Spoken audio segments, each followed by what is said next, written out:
Mheshimiwa Faruk Kibet, wacha kucheza na akili ya watu wa Western.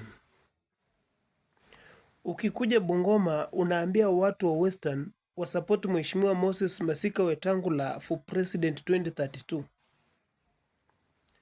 Wakati unafika Kakamega unaambia watu wa Vihiga na watu wa Kakamega wasupport Wycliffe Musalia Mudavadi for president 2032.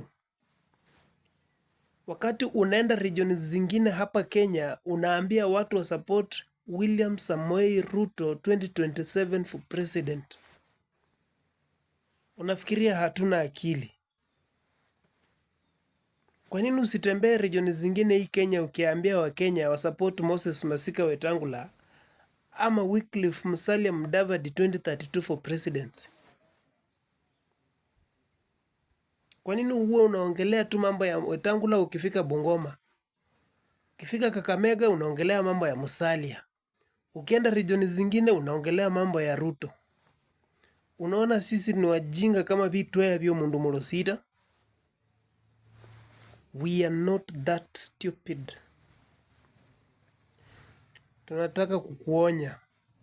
Hivi majuzi umekuwa malava. Ukipigisha wabunge wa Western laini eti wana dance in turns ndio wapewe kitu. Na hata hivyo wabunge wa Western muache kutuaibisha. Mwanaume, tena mwanaume kamili, na bibi, na watoto, na familia.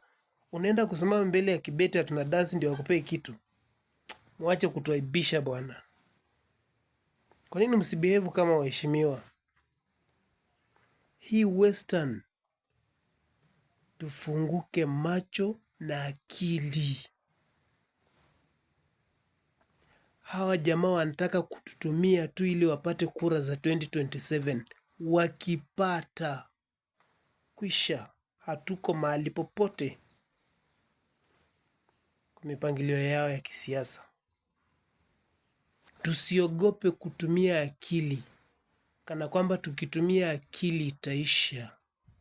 Funguka macho, badilisha maisha ya watu wa Western. Nimeenda.